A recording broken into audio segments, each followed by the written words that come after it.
Hi everybody, Tim Schneider with Aegis Learning, and this is our ongoing series in Leading Edge about the art of empowerment. And today we're going to talk about three key definitions that's going to set a great foundation for us moving forward. The first foundation is something called key boundaries. Key boundaries are those things within both delegation and empowerment that include things like budget, really a critical one, the deadline, any kind of ethical or legal issues, and then any kind of communication issues that you don't want a team member to cross in both delegation and empowerment.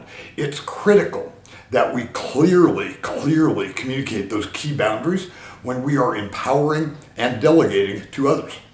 The next definition is an interesting one, and I bet it affects or has affected a lot of you, and that is star killers. Star killers is the process of going to the same person over and over and over and over again for both delegation and empowerment. Now, what that does over time, that the team member's not dumb. They realize that they're getting paid the same as everybody else, but they end up inheriting all that extra work.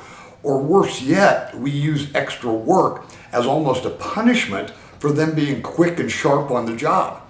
You know what? We need to be careful when we empower and delegate. We need to make sure we spread that around. We don't want to burn out our superstars because we constantly go back to them over and over again. And we also want to make sure that we are able to unlock the potential of others out there that we may not know what their potential, what their skill level is like, because we've been avoiding empowering and delegating to them. Now, the third one is related to that, and that definition is about work stretching. It is the art, and it really is kind of a sad art, of taking about 4, maybe 5 hours worth of work and stretching it into an 8-hour or longer day. Now, the reason team members do that, they use that as an avoidance strategy for any kind of delegation or empowerment or any additional work that might be coming down the pipeline. As leaders, we have to learn to work through that, help them prioritize, and really see through that facade and certainly never buy into it. Some of those team members, man, I tell you what, they have turned that, like I said, they've turned that into an art form. Not only do they look busy, but they even sometimes look stressed out and wigged out.